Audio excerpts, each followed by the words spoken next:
तो good evening everyone. Exam originals के इस ऑनलाइन प्लेटफॉर्म पर आप सभी का स्वागत है। एग्ज़ाम ओरिजिनल मध्य प्रदेश लोक सेवा आयोग से की परीक्षाओं के लिए मध्य प्रदेश का सबसे बेहतरीन संस्थान में आप सभी का स्वागत है। वंदन है, अभिनंदन है। एक बार आप सभी का फिर से स्वागत है, वंदन है, अभिनंदन है।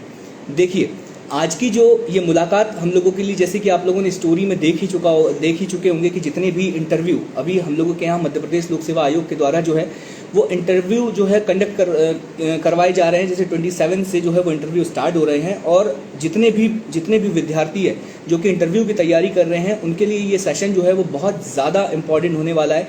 बहुत ज़्यादा इंपॉर्टेंट होने वाला है ये सेशन, क्योंकि आज जो है ना, आज हम लोग जो एग्ज़ाम ओरिजिनल है वो आज आप लोगों को सीधे रूबरू करवाया जाएगा एग्ज़ाम ओरिजिनल के द्वारा आप लोगों को।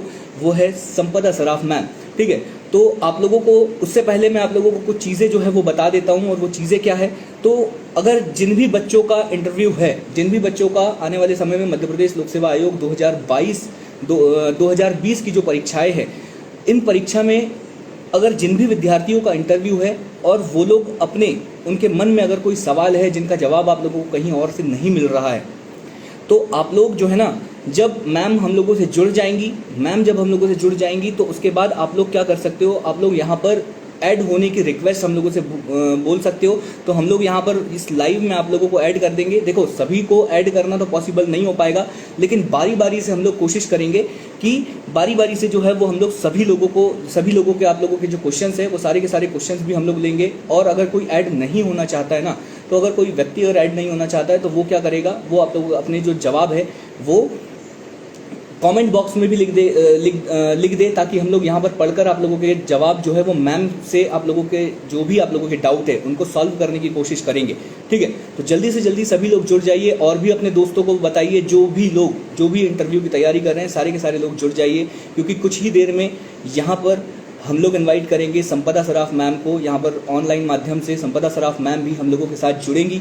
और संपदा सराफ मैम जब आप लोगों से जुड़ेगी तो सबसे पहले जो है ना, मैं आप लोगों को थोड़ी सी गाइडलाइन अगर मैं आप लोगों को बता दूं, तो सबसे पहले इंटरव्यू में जो बेसिक्स क्वेश्चन होते हैं उन बेसिक्स क्वेश्चन को हम लोग जो है वो डिस्कस करेंगे। और उन सारे क्वेश्चनों के अलावा भी अगर आप लोगों के कोई भी अगर क्वेश्चन होगा, किसी भी विद्यार्थी का, किसी भी स्टूडेंट का अगर कोई भी अगर क्वेश्चन होगा, तो वो संपदा सराफ मैम से सीधे पूछ सकते हो। आप कमेंट बॉक्स में भी पूछ सकते हो, या आप लोग वीडियो में भी, आप जो है ना, आप लाइव में भी हम लोगों के साथ ऐड हो सकते हो। आप लोग रिक्वेस्ट भेज दीजिएगा और देन उसके बाद जो है वो सीधे आप लोग संपदा मैम से सीधे अपने जो है वो सवाल जवाब आप कर सकते हो। और जो भी आंसर आप लोग चाहते हो तो वो सारी की सारी चीज़ें जो है वो आप लोगों को मिल जाएगी, ठीक है। बस 1 मिनट में संपदा मैम को हम लोग इनवाइट करते हैं, और हाँ, 1 मिनट में ही संपदा मैम को हम लोग ऐड कर लेंगे। हाँ, मैं अभी देखो, बाकी सारे लोगों की रिक्वेस्ट तो अभी मैं एक्सेप्ट नहीं करूँगा, क्योंकि पहले मुझे संपदा मैम का जो भी आप लोगों के जो भी जवाब है, जो बेसिक क्वेश्चन है, वो सारे के सारे जो क्वेश्चन है पहले हम लोग संपदा मैम से, मतलब आप लोगों जो है, मैं यहाँ से क्वेश्चन जो पूछूंगा उनके जवाब जो है, क्योंकि बहुत सारे लोगों के जो है वो क्वेश्चन आए हुए हैं, तो वो एक जो जनरल क्वेश्चन है ना, वो पहले हम लोग डिस्कस करेंगे। देन उसके बाद आप लोगों के जो क्वेश्चन होंगे उसके लिए आप लोग रिक्वेस्ट भेजिएगा ऐड होने का, तो हम लोग कोशिश करेंगे कि एक एक से सभी लोगों को जो है वो ऐड करेंगे, ठीक है। ओके,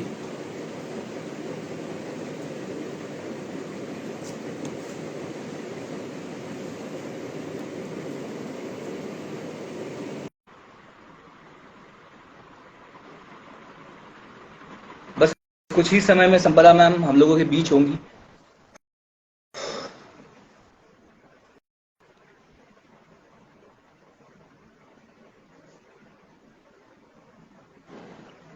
बिगनर के लिए भी गाइड किए जाएंगे। आप लोगों के कमेंट भी हम लोग सारे के सारे जो है वो कमेंट देख रहे हैं। तो चलिए, आप लोगों के इंतजार की घड़ियां खत्म ही हो गई है। बहुत देर से जो है ये लोग सोच रहे थे कि संपदा मैम के नाम पे तारेंद्र सर जो है यहाँ पर सारे के सारे ज्ञान दिए पड़े हैं। तो मैंने उनसे वही कहा कि थोड़ी सी चीजें मैं उन लोगों को बता रहा था। वैसे तो जो पर्सन आप लोगों के सामने है दोस्तों, वो किसी के परिचय के मोहताज नहीं है, अपने आप में अपनी एक पर्सनालिटी है। कहते हैं कि ना भूतो न भविष्यते, जिनके जैसा ना कभी कोई हुआ है, ना कभी कोई होगा। अब ये आप लोगों के ऊपर आप लोग डिसाइड कर सकते हो कि आप संपदा मैम जैसा बन पाते हो या उनसे भी अच्छे पर्सन जो है अपनी लाइफ में बन पाते हो। तो अभी के लिए तो मैं यही कहूंगा कि ना भूतो ना भविष्यते, ना इनके जैसा अभी तक कोई हुआ है, और आगे होगा तो हम लोग बिल्कुल उनसे रूबरू भी करेंगे। सारी की सारी चीजें यही है। तो आज का जो है ना, आज का इंटरव्यू आज के सेशन का हम लोगों का उद्देश्य जो है वो आज के सेशन का उद्देश्य हम लोगों का यही है कि आने वाले समय पे जो है वो मध्य प्रदेश लोक सेवा आयोग इंटरव्यू कंडक्ट करवाने वाली है। तो इसके ऊपर बहुत सारे जो स्टूडेंट हैं उनको बहुत सारे क्वेश्चंस ऐसे रहते हैं जिनके जवाब उन लोगों को मिलते ही नहीं है। तो ऐसे ही हम लोगों ने पिछले 2 दिनों से हम लोग जो है वो क्वेश्चंस इनवाइट कर रहे हैं। बहुत सारे बच्चों के जो है क्वेश्चंस हम लोगों के पास आए कि संपदा मैम से एक सेशन करवा दीजिए और सारे के सारे इन क्वेश्चनों के आंसर जो है वो संपदा मैम से हम लोग पूछें। तो उनमें से कुछ क्वेश्चंस तो मैंने पहले ही छाट रखे हैं क्योंकि बहुत सारे लोगों ने सेम क्वेश्चन मैम यहाँ पर पूछे हुए थे हम लोगों से। तो सबसे पहले हम लोग उन क्वेश्चनों को डिस्कस करेंगे। देन उसके बाद हम लोग कुछ स्टूडेंट जो इंटरव्यू दे रहे हैं, सिर्फ और सिर्फ जो इंटरव्यू दे रहे हैं उन स्टूडेंटों के अगर कोई जवाब होगा तो उनको भी हम लोग लाइव में ऐड करेंगे। एक एक से बारी बारी से, सबको ऐड करना पॉसिबल नहीं हो पाएगा, फिर भी हम लोग कोशिश करेंगे कि जितने ज्यादा हो सके सारे क्वेश्चन होने के बाद अंत में हम लोग कोशिश करेंगे कि जितने ज्यादा हो सके उन बच्चों के क्वेश्चन उनके जो क्वेश्चन है, उनके जो डाउट है उनको सॉल्व करने की कोशिश करेंगे। ठीक है, सबसे पहले आपका स्वागत है मैम एग्जाम ओरिजिनल्स के इस ऑनलाइन प्लेटफॉर्म पर। हम लोगों पर आशीर्वाद बनाने के लिए आप सभी का धन्यवाद। अब बच्चों को मार्गदर्शन देने के लिए आप सभी आपका धन्यवाद बहुत बहुत। सबसे पहले thank you so much Tarendra and exam originals. और आज जैसा कि सभी स्टूडेंट्स को हमने पहले अनाउंस करके रखा था, अभी इंटरव्यू स्टार्ट हो रहे हैं आप लोग के। Many many congratulations to everybody. Finally prelims, mains, result अटकना, फिर से एग्जाम्स होना, ये सारी चीजों से निकलने के बाद एक फाइनल अंतिम चरण पे पहुंच चुका है एग्जामिनेशन। इसके लिए मैं जितने भी बच्चे प्रिपेयर कर रहे हैं उनको कॉन्ग्रेचुलेट करना चाहूंगी। जो प्रिपेयर कर रहे हैं उनको करूंगी, और जो सिलेक्ट हुए हैं उनको डबल कॉन्ग्रेचुलेशंस। आप इंटरव्यू के लिए अपियर होने वाले हैं, that in itself is an achievement. और अब मतलब बिलीव करो, you have covered 95% of the path. अब केवल 5% बचा है, ये बात आप मान के चलो। आपने जितना काम करना था मेंस में कर चुके हैं, अब बस फिनिशिंग टच देना है अपने सिलेक्शन की श्योरिटी को इंश्योर करने के लिए, राइट?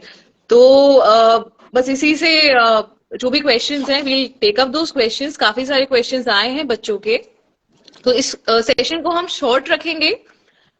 इसके एंड में जिन भी बच्चे जो अपियर हो रहे हैं इंटरव्यू के लिए, वो स्टूडेंट्स अगर 1-to-1 कोई डाउट पूछना चाहें तो we can take them in this session. उनको भी हम ज्वाइन कर लेंगे, यहीं पे वो डाउट पूछ सकते हैं। Apart from that also, if students are appearing in this time's interview, MPPSC 2020 के इंटरव्यू में, and they want to appear for mock interviews, I have shared a form link on my story. आप वहां पे जाके वो Google form भर दो। Within the next 2-3 days आप लोगों के इंटरव्यू शेड्यूल करके we'll have a proper mock interview with the selected candidates, not just any random person, but जो लोग ऑलरेडी इसको फेस कर चुके हैं, जो इसको क्लियर कर चुके हैं, उन कैंडिडेट्स के साथ we'll have a free mock interview for everybody who is appearing for this 2020 interviews, right? Okay Tariq. एक तो मैम बहुत बड़ा ओकेशन है। ओकेशन इसलिए भी बहुत बड़ा है क्योंकि काफी समय के बाद मध्य प्रदेश लोक सेवा आयोग जो है ये इंटरव्यू कंडक्ट करवा रहा है। क्योंकि पिछले 3-4 साल से अगर हम लोग देख रहे हैं तो चीजें जो है बिल्कुल ठंडी पड़ी हुई थी और एकदम से सारी चीजें आई है। तो बहुत ज्यादा बधाइयां उन स्टूडेंट को जिन लोगों को इंटरव्यू के लिए कॉल आया है या जो इंटरव्यू देने के लिए जा रहे हैं। मेरी तरफ से भी बहुत ज्यादा बधाई है।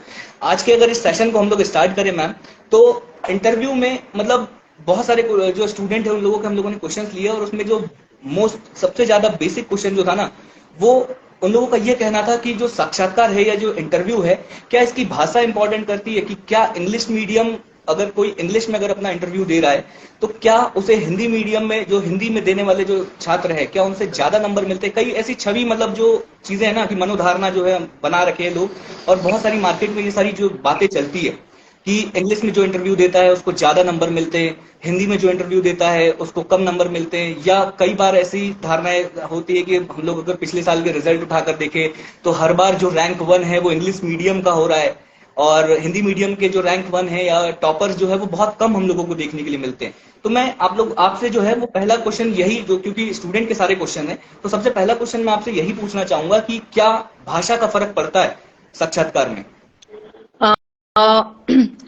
मेरा पर्सनल एक्सपीरियंस जो कहता है, और जो बाकी कैंडिडेट से भी जो मुझे फीडबैक मिला है, वो ये है कि language is not a barrier.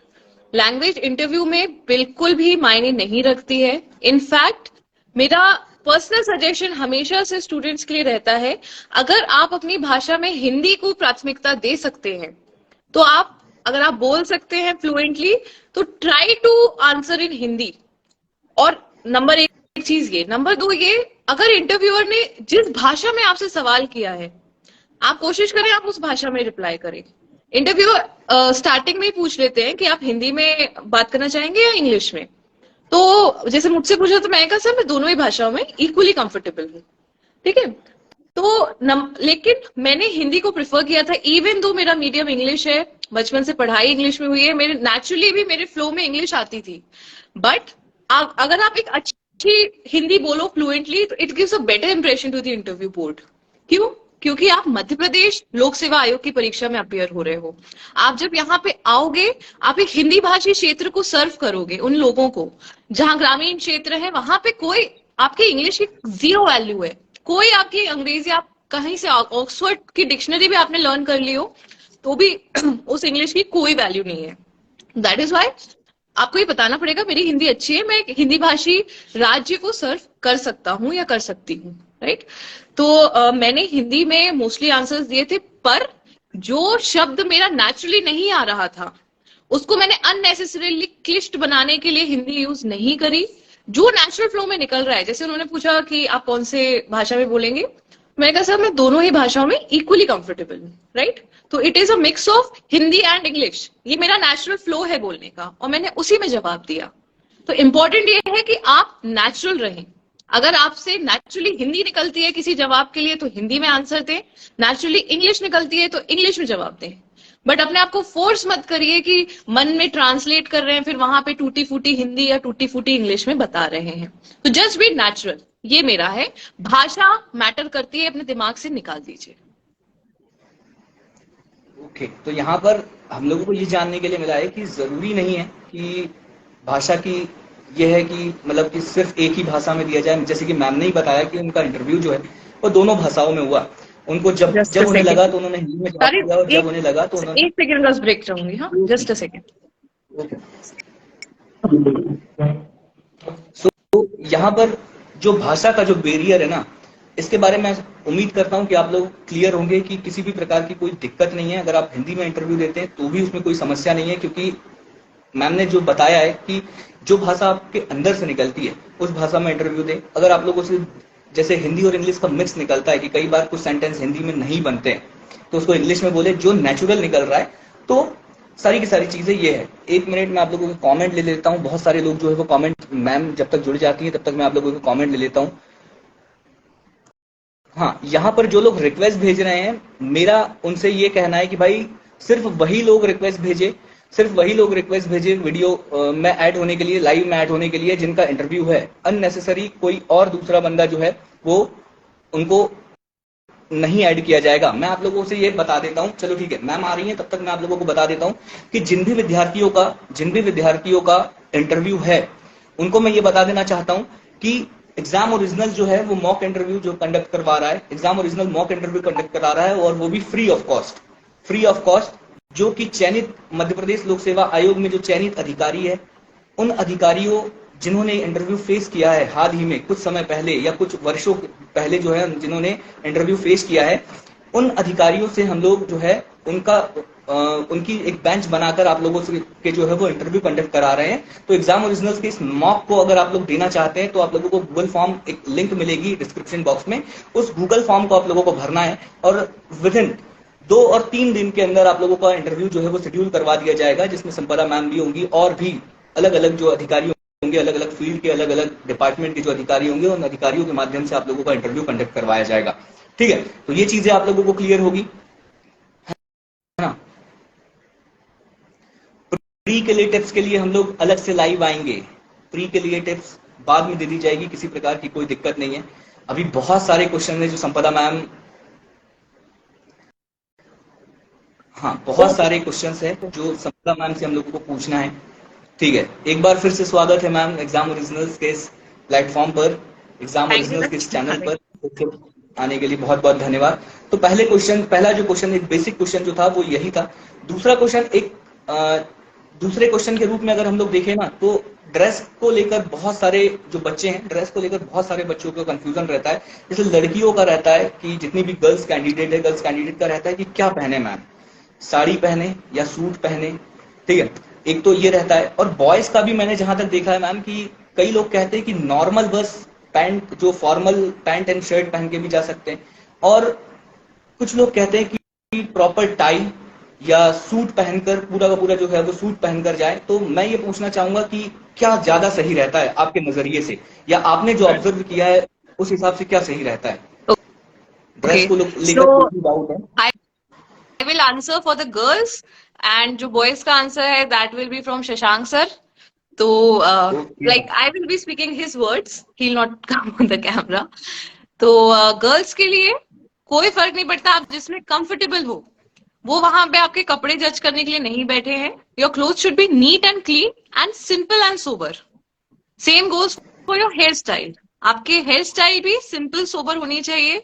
बाल खोल के या कोई बहुत स्टाइल करके या हाई पोनी टेल करके नहीं जाना है। साड़ी में कंफर्टेबल नहीं हो, उस दिन आपको नर्वसनेस लगे, ये ऐसा हो रहा है वो वैसा हो रहा है, आप उसको मेंटेन ना कर पाओ, उससे बेहतर है कि आप एक क्लीन अच्छा सिंपल सा सूट पहन लो, कोई हार्म नहीं है, देर इज नथिंग रॉन्ग। बहुत सारे ऐसे कैंडिडेट्स हैं जो सूट पहन के सिलेक्ट हुए हैं, बहुत सारे ऐसे कैंडिडेट्स हैं जो साड़ी पहन के सिलेक्ट हुए हैं। तो देर इज नथिंग, मतलब ऐसा कुछ भी नहीं है, राइट। दूसरी चीज बॉयज के लिए शशांक सर का कहना है गर्मी में आपको अननेसेसरीली कोट टाई पैंट ये सब नहीं पहनना चाहिए। उसमें आप थोड़ा सा ऐसा लगता है you are making extra effort to impress the panel. एक एक जनरल गर्मी की जो ड्रेसअप होता है, एक normal shirt pant and tie, you can put a tie, you should put a tie, ठीक है। तो लड़कों के लिए ये ड्रेसअप होता है, light blue shirt, dark navy blue pant या फिर white shirt black pant, shoes polished हो, बेल्ट अगर आप पहन रहे हैं तो बेल्ट अच्छा हो, राइट। सो ये सारी चीजें जो हैं ये आपको ऑब्जर्व करनी है। सूट मतलब जो सिलेक्टेड कैंडिडेट का कहना है, उनका कहना है कि सूट अभी गर्मी में नहीं सजेस्टेड है, ठंड के इंटरव्यू में suits are good for boys. चलिए, आई थिंक इस क्वेश्चन का भी आंसर आप लोगों को सभी को मिल ही गया होगा कि ड्रेस जो है ना, मतलब वही जिस ड्रेस में आप कंफर्टेबल हो वो ड्रेस आप लोग पहने। और बॉयज के लिए, क्योंकि इस समय पर गर्मी का समय चल रहा है, तो सूट पहनना नेसेसरी नहीं है। आप लोग नॉर्मल शर्ट और पैंट, फॉर्मल शर्ट और टाई लगाकर भी आप लोग जा सकते हैं, किसी प्रकार की कोई दिक्कत नहीं है, ठीक है। एक स्टूडेंट का क्वेश्चन था मैम कि मैं तैयारी तो बहुत ज्यादा अच्छे से कर रहा हूँ, सारी चीजें सब कुछ मैं अच्छे से कर रहा हूँ, हर चीज मैं प्रॉपर कर रहा हूँ, लेकिन कभी अगर मेरे सामने ऐसा क्वेश्चन आया जिसका आंसर मुझे नहीं पता, और ऐसा होना ही रहता है, हर स्टूडेंट के सामने ऐसा कोई ना कोई क्वेश्चन ऐसा आता ही है जिसका आंसर उसे नहीं पता होता है। तो ऐसे आंसर के लिए कैसे वो टैकल करे? वहां पर ऐसा कुछ ये ना हो जाए कि वो गलत एक्सप्रेशन वहां पर दे दे उस आंसर को लेकर, कि गलत तरीके से मना कर दे। तो यही चीज वो जानना चाह रहा था कि अगर कोई ऐसा क्वेश्चन उसके सामने आता है जिसके बारे में उसे नहीं पता है, उसका आंसर उसे बिल्कुल नहीं आता है, तो उसको वो कैसे टैकल करे? बहुत सामान्य चीज है। आप केवल जैसे आपसे कोई भी क्वेश्चन पूछा जाए, आपको नहीं पता है, नंबर एक चीज वहां पर गेस वर्क नहीं करना है। गेस वर्क आपने मेंस के पेपर में कर दिया तो ठीक है, वहां कोई आपको वन ऑन वन जज नहीं कर रहा है। लेकिन अगर आपने वहां इंटरव्यूअर के फेस पे झूठ बोल दिया और उसने पकड़ लिया कि आपको 100% ये नहीं पता था, आप केवल गेस कर रहे थे, तो फिर उनके मन में आपकी बहुत ही बुरी छवि बनेगी। तो नंबर एक चीज, अगर अब कोई चीज नहीं पता है, फालतू में गेस नहीं करना है। नंबर दो चीज, अगर आपको नहीं पता है, बहुत ही कामली सर मैं माफी चाहूंगा, मुझे इस प्रश्न का उत्तर नहीं पता है, ठीक है। क्योंकि आप चैट जीपीटी नहीं हो, आप गूगल नहीं हो कि आपको दुनिया का हर आंसर पता हो। कुछ चीजें हैं जो आपको पता होनी चाहिए, लेकिन नहीं पता है तो there is nothing wrong in saying sorry. मुझसे पूछा गया था, एक आई थिंक लॉ बैकग्राउंड की मैम बैठी थी पैनल में, उन्होंने मुझसे काफी कुछ पूछा था, मोटर व्हीकल्स एक्ट में ये क्या प्रावधान है, वो क्या प्रावधान है, शायद इसलिए क्योंकि मेरे पेरेंट्स लॉ बैकग्राउंड के थे, पॉसिबली इसीलिए। तो मुझे नहीं पता था, मुझे एबीसीडी नहीं पता था मोटर व्हीकल एक्ट का। तो मैंने उनको बहुत पोलाइटली कहा, आई एम सॉरी मैम, मुझे आंसर नहीं पता है। ऐसे कई कई आंसर्स मैंने कहा जिनका मुझे कोई आइडिया नहीं था, राइट। बट कुछ ऐसे क्वेश्चन है जहां पे आप सॉरी नहीं बोल सकते हो। जैसे मैं मानो जबलपुर की हूं, तो जबलपुर जिले की क्या मुख्य समस्याएं हैं? आप इसमें नहीं बोल सकते हो सर मुझे नहीं पता, क्योंकि ये आपके अनुभव का या आपके पर्सनल एक्सपीरियंस का आंसर है। या फिर भारत में बेरोजगारी की या फिर कुपोषण की समस्या हम कैसे सॉल्व कर सकते हैं? तो आई एम सॉरी सर, आप नहीं बोल सकते हो, राइट? तो ये कुछ ऐसे क्वेश्चन आपने पर्सनल बारे में कि आपने इंजीनियरिंग के बाद सिविल सर्विसेज में क्यों आना चाहते हो, आई एम सॉरी सर, आप नहीं बोल सकते हो, राइट? तो फैक्चुअल क्वेश्चंस में you should not guess, politely आप सॉरी बोल सकते हो, and you should also keep a smile on your face. मतलब थोड़ा सा गिल्टी महसूस भी कर रहे हो, बट मतलब आप ऐसा शो करना जैसे मान लो तारिंग you are asking me something and I don't know, I am sorry sir, मुझे इसका आंसर नहीं पता है, ठीक है? तो ऐसा भी लगना चाहिए कि आप उनको मॉक कर रहे हो, बट ऐसा भी लगना चाहिए कि आप अपराध बोध से ग्रस्त हो, राइट? बहुत बहुत धन्यवाद मैम। और भी क्वेश्चंस आप लोग आपसे पूछे जाएंगे, जैसे यहाँ तो मुझे ऐसा लग रहा है कि मैं शायद आपका इंटरव्यू ना ले रहा हूँ, तो इस चीज के लिए मैं माफी चाहूंगा। मैं ये जो सारे के सारे क्वेश्चन है ना, ये सारे के सारे स्टूडेंट के आए हुए क्वेश्चन है, तो यही क्वेश्चन मैं उनका एक जरिया बनकर आपसे पूछ रहा हूँ। तो इसमें एक स्टूडेंट का भी ये भी कहना है कि करंट अफेयर को कैसे प्रिपेयर किया जाए, और क्या करंट अफेयर से रिलेटेड क्वेश्चन इंटरव्यू में पूछे जाते हैं, या कई बार ऐसे होता है कि मतलब वही पूछना चाह रहा था वो कि क्वेश्चन पूछे जाते हैं क्या करंट अफेयर को लेकर, और करंट अफेयर को लेकर अगर क्वेश्चन पूछे जाते हैं तो उसको कैसे प्रिपेयर करें और किस लेवल तक हम लोग प्रिपेयर करें। ओके, ये चीज जो भी बच्चे इंटरव्यू के लिए अपियर हो रहे हैं, ये मतलब एकदम रूल ऑफ थंब बना लो, पिछले एक सप्ताह के दैनिक भास्कर आप निकाल लो, और उसमें जितनी जितनी मेजर हेडलाइंस आई हैं उन सबके नोट्स बना लो। मैं भी यही काम करती थी। जैसी इंटरव्यू डेट्स अनाउंस होती थी उस दिन से लेके जब तक मेरा इंटरव्यू था, मैं डेली मतलब मुझे लगता है 15-20 दिन के डेली के नोट्स बनते थे, वो भी 3 कैटेगरीज में, इंटरनेशनल, नेशनल एंड रीजनल। तो आपसे हो सकता है वो पूछ ले कि अभी हाल ही में चल रही 3 प्रमुख इंटरनेशनल घटनाओं के बारे में बताइए, तो आपका इमीडिएटली दिमाग इंटरनेशनल न्यूज पे जाना चाहिए, राइट? और ये मान के चलो आप मतलब करंट अफेयर से नहीं तो नहीं, मतलब 50% of your interview will be based on the past 1 weeks current affairs, ठीक है? क्योंकि इंटरव्यूअर भी अचानक से नीचे से कोई प्रश्न कहां से खोद के निकालेंगे, वो भी उनको जब से पता चला है कि वो इंटरव्यू पैनल में है, इस दिनांक से स्टार्ट हो रहे हैं इंटरव्यूज, वो लोग भी न्यूज़पेपर तब से डिटेल में फॉलो करना स्टार्ट करते हैं, और वो जो करंट न्यूज रहती है वो उनके दिमाग में एकदम मतलब एकदम करंट मतलब तात्कालिक रहती है, राइट? तो दे आस्क यू, मुझसे पूछा गया था उसी समय केपीएस गिल साहब की डेथ हुई थी, और बाय चांस मैंने मतलब उनका पढ़ा था, आई वॉज मेकिंग नोट्स, तो केपीएस गिल मैंने नोट किया था इनकी डेथ हुई है। केवल इतना नोट नहीं किया मैंने, केपीएस गिल को गूगल पे सर्च किया हुआ था, उनके बारे में एक पढ़ लिया था बस विकिपीडिया पे, बहुत ज्यादा कुछ नहीं किया था। बट उसके कारण मुझे ये पता चला था उनके ऊपर एक सेक्सुअल हैरेसमेंट का केस लगाया गया था वेस्ट बंगाल की एक महिला आईएएस ऑफिसर ने, राइट? तो बस मुझे इतना मोटा मोटा पता था।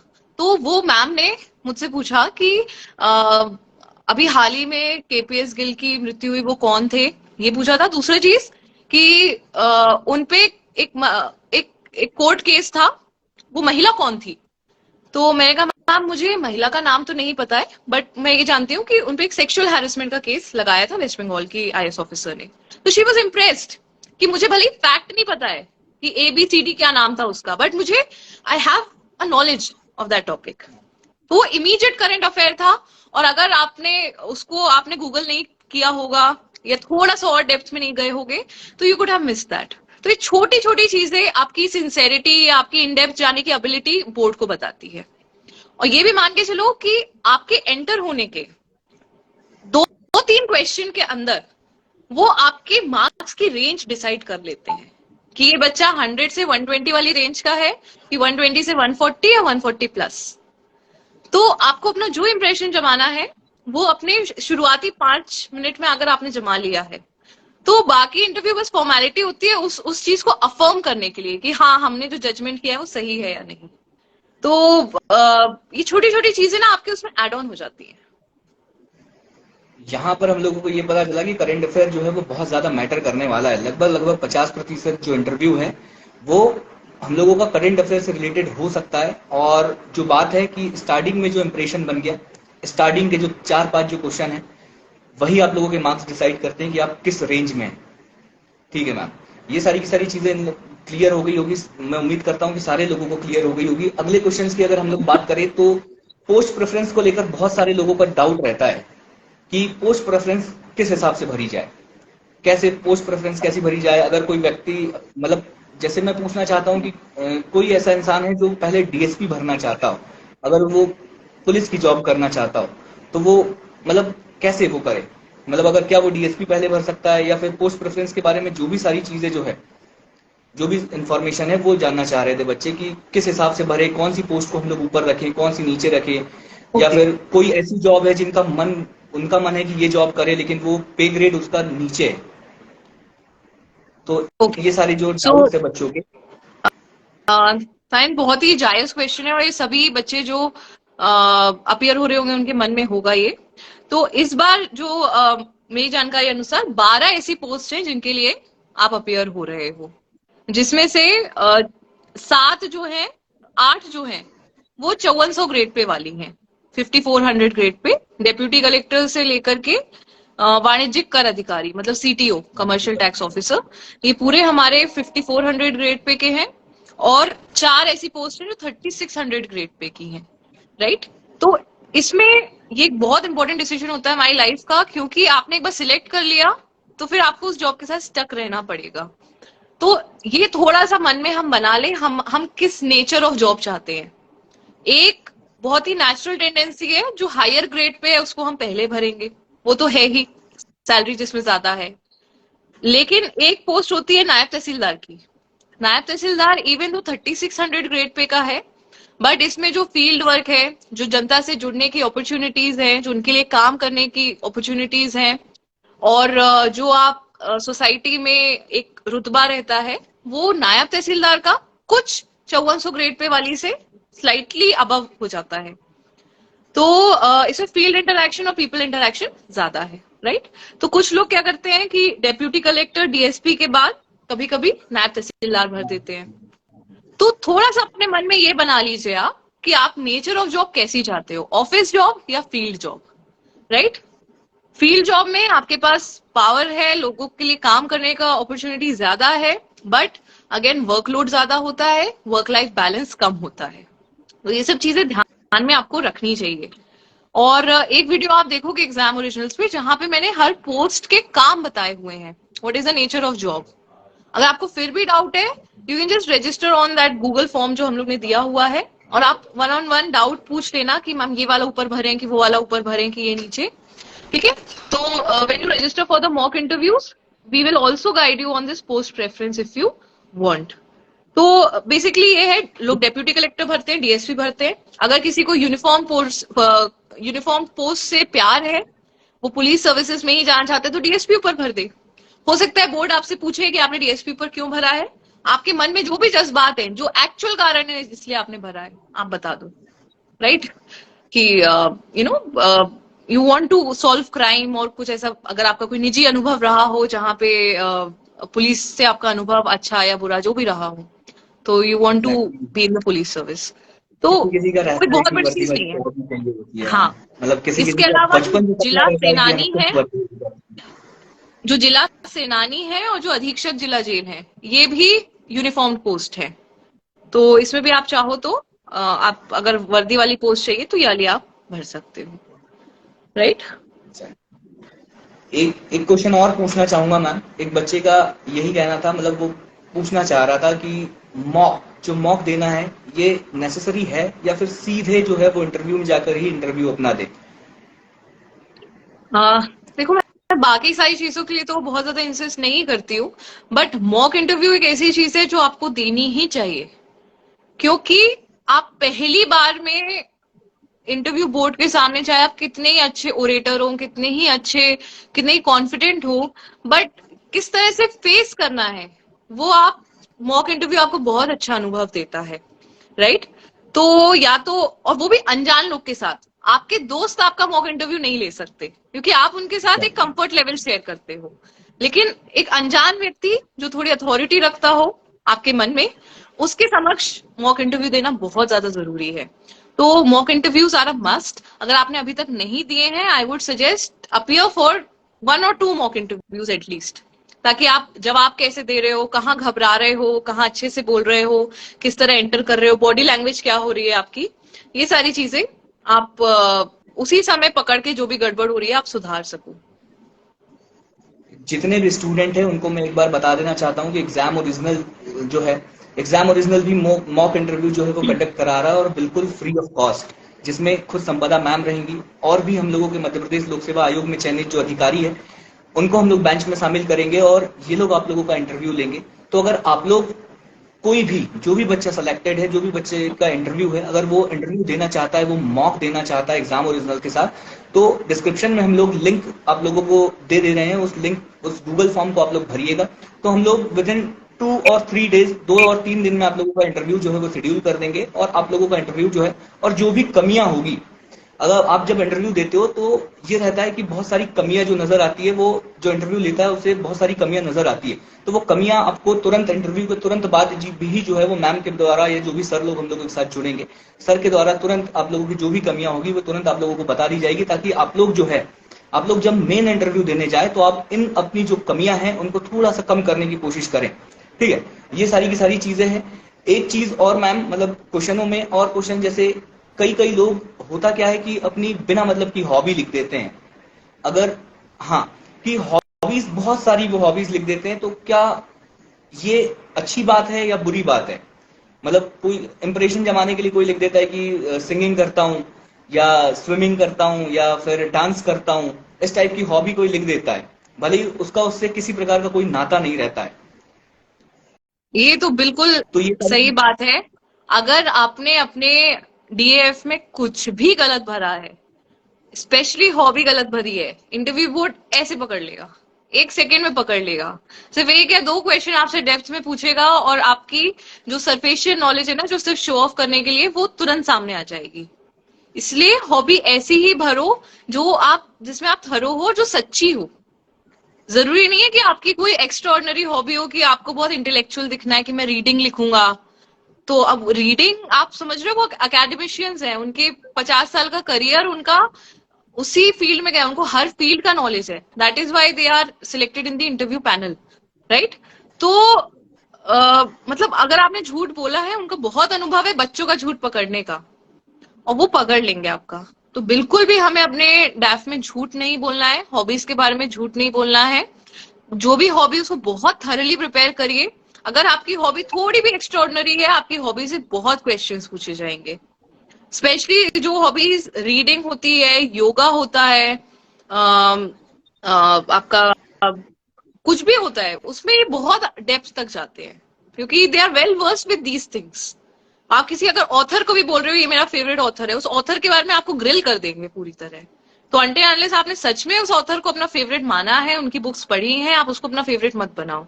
योगा में कई लोग को योगा करवाते हैं वहां पे, इफ यू रिटन डांसिंग, वहां डांस करवाते हैं। तो भरतनाट्यम, अगर आपने केवल 4 क्लास गए थे डेमो के लिए, तो भरतनाट्यम नहीं लिखना है, ठीक है? राइट? एक्चुअली मैं यही पूछना चाह रहा था कि मैम, अगर हॉबी में अगर कुछ ऐसी चीजें लिखी जाती तो क्या वहां पर परफॉर्म करवाई जाती है? कि कभी अगर किसी ने सिंगिंग लिखी तो उसे बोलिए गाना, बिल्कुल आप परफॉर्म एक की गाना गा के जाती है। सुनाइए। There is one person I know, वो सिलेक्ट हुए हैं नायब तहसीलदार के रूप में, एंड वो 3 बार उन्होंने इंटरव्यू दिया, तीनों बार उन्होंने डांस किया है, and he exactly, was a boy. बहुत अच्छी बात है ये चीज जानकर। अब जो जिन भी लोगों ने ऐसा कुछ लिखा होगा, तो वो भाई आप अपने जो है एडिट एडिट कर ले, जो चीज आप नहीं कर सकते उस चीज को हटा दे या अपने। आप सीख लें। हाँ, या तो आप सीख ले, एक ऑप्शन ये भी आप लोगों के साथ हो सकता है। एक सबसे बेहतरीन क्वेश्चन जो कि हर इंजीनियरिंग स्टूडेंट से वहां पर पूछा ही पूछा जाता है, कि आपने बीटेक किया हुआ है और आप लोग सिविल सर्विसेज में क्यों आना चाहते हो? या आपने एक तरफ तो आईआईटी जेई क्लियर करके बीटेक किया, या जो भी सारी चीजें करी, उसके बाद 4 साल अपना इंजीनियरिंग में अपना जो समय है वो वहां पर 4 साल इंजीनियरिंग में दिया, देन उसके बाद आपने सिविल सर्विसेज का रास्ता क्यों चुना? ये क्वेश्चन मुझे लगता है कि हर इंजीनियरिंग स्टूडेंट से पूछा जाता है। तो यहाँ पर ना मुझे लगता है कि जितने भी लोग मैम देख रहे हैं, इसमें बहुत सारे लोग इंजीनियर्स होंगे, और जितने लोग इंटरव्यू देने जा रहे हैं उसमें भी बहुत सारे लोग इंजीनियर्स होंगे, डेफिनेटली होते हैं, हर साल होते हैं। तो उनके लिए सबसे अच्छा आंसर क्या होगा कि वो किस प्रकार से आंसर दे, क्योंकि आप भी एक इंजीनियर रही है और आपसे भी मुझे लगता है कि आपसे भी यह क्वेश्चन जो है वो पूछा ही गया होगा, तो एक सही आंसर इसके लिए क्या होगा? तारिक, ये क्वेश्चन मैंने भी प्रिपेयर किया था, क्योंकि ऑफ कोर्स हम लोग इंजीनियर्स ही हैं, तो एग्जैक्टली। इसलिए मैंने जो आंसर प्रिपेयर किया था वो इस तरह का था कि सर 12th के बाद चूंकि एक करियर लाइन चूज करनी थी, इसलिए, और इंजीनियरिंग एक करियर बैकअप के रूप में रहता है, तो इसलिए मैंने उस समय इंजीनियरिंग की। परंतु अपनी पढ़ाई के दौरान मुझे ये रियलाइज हुआ कि सिविल सर्विसेज एक ऐसा क्षेत्र है जहां मैं अपनी बाकी का जो लाइफ है वो उसमें डेडिकेट करना चाहती हूँ। तो दैट इज वाई इंजीनियरिंग के दौरान ही मैंने तैयारी शुरू करी, और फिर मैं आज आपके समक्ष इंटरव्यू देने बैठी हूँ। ओके, है चलिए। मैम? तो यहाँ तक जो बेसिक, मैम जो बेसिक क्वेश्चन हो गए थे ना, जितने भी बेसिक क्वेश्चन आए थे, ये सारे क्वेश्चन तो मैंने पूछ लिए आपसे।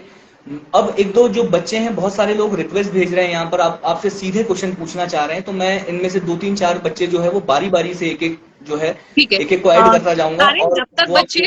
जब तक बच्चे रिक्वेस्ट भेज रहे हैं, आप बस उसको अक्यूमुलेट कर लो रिक्वेस्ट को। मैं दो चीजों पे बोलना चाहूंगी। एक है the types of questions that can be asked.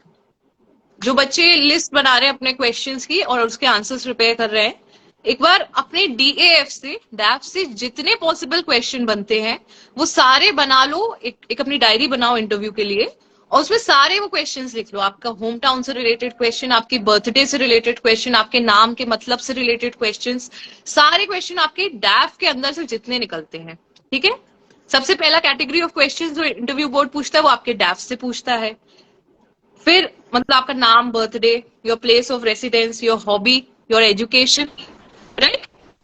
जो सेकंड कैटेगरी होती है वो करंट अफेयर्स हम लोगों ने कवर कर लिया। करंट अफेयर्स बहुत इंपॉर्टेंट है। अगर आपने अभी तक नहीं किया है तो पिछले एक सप्ताह के दैनिक भास्कर उठाओ और उसके नोट्स बना लो। ये मत सोचो कि चीजें मन में रह जाएंगी, नोट्स बनाओ इंटरनेशनल, नेशनल और रीजनल कैटेगराइज करते हुए।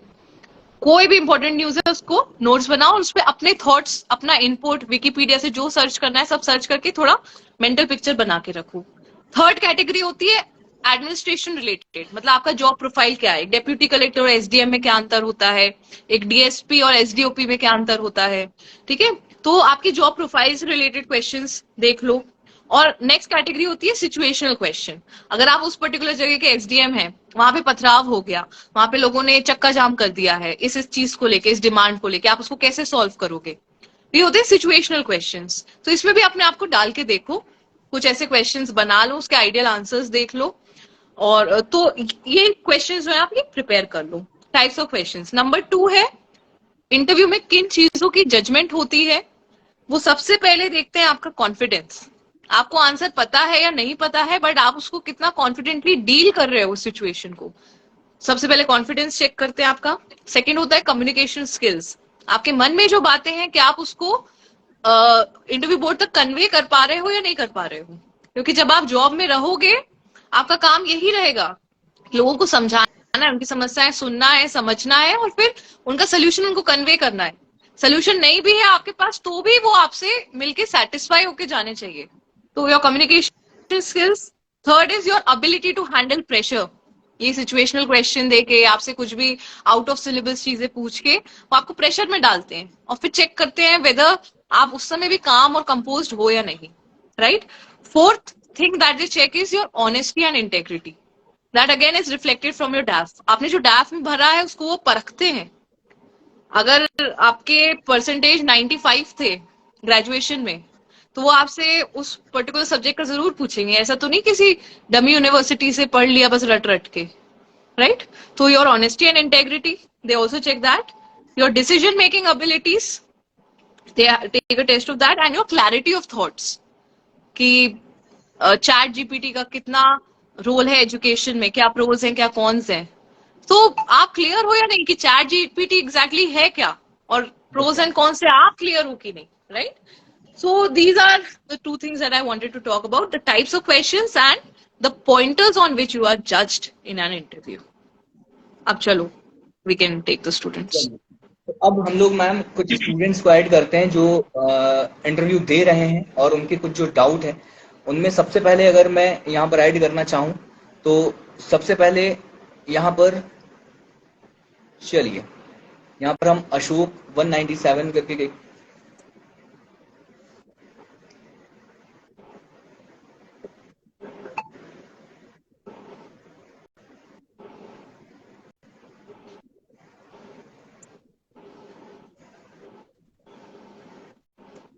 आई थिंक कुछ इशू आ रहा है मैम, तो सब।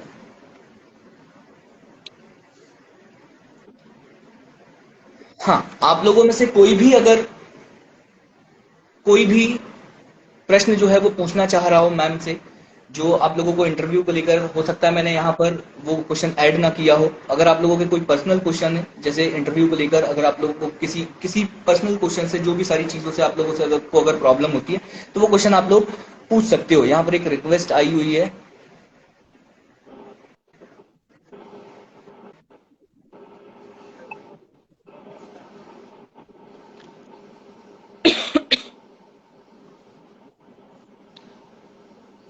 हाँ,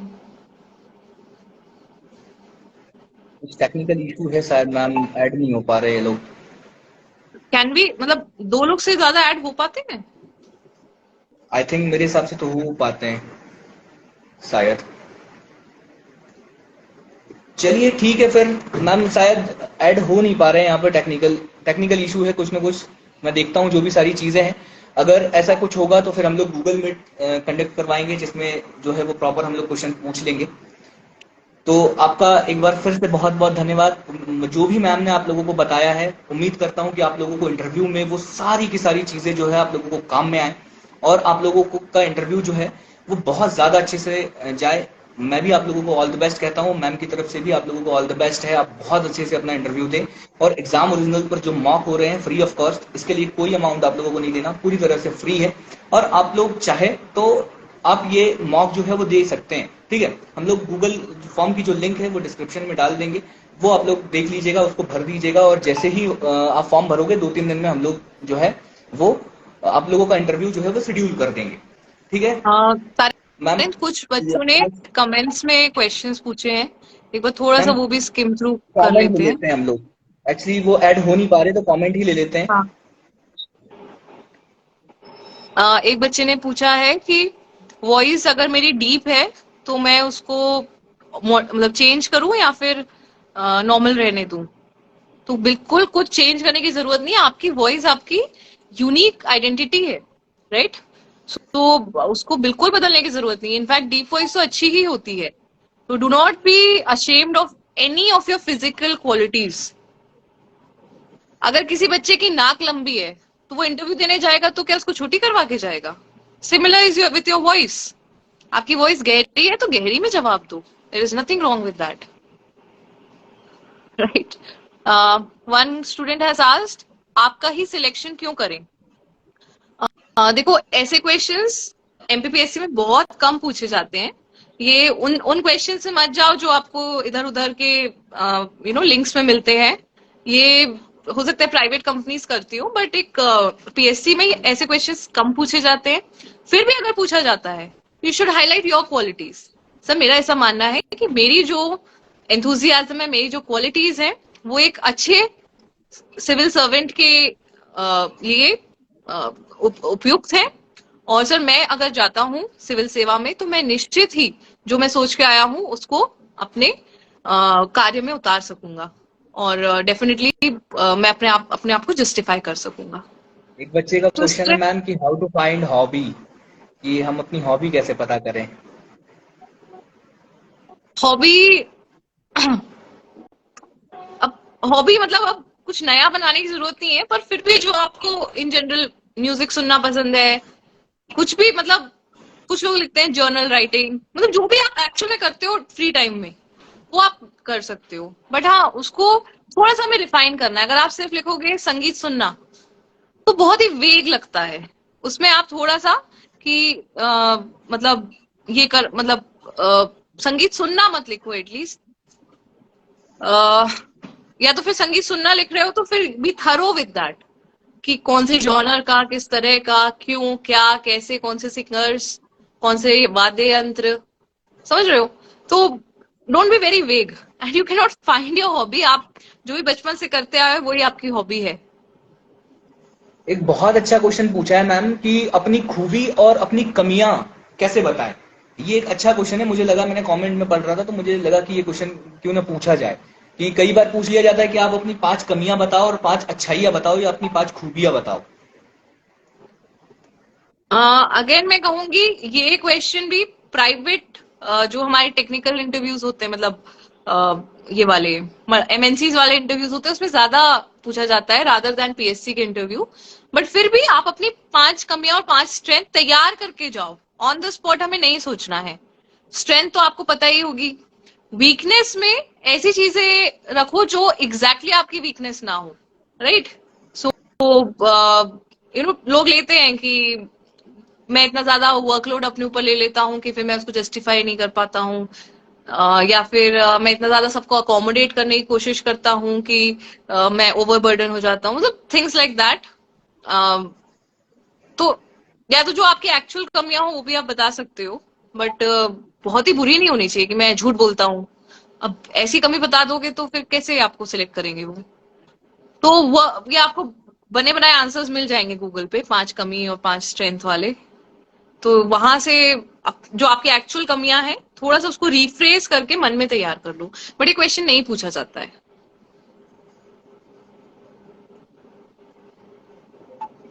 चलिए, जितने भी क्वेश्चन हो सकते थे वो सारी चीजें तो पूछ ली है। और अगर कमेंट हम लोग देखें मैम तो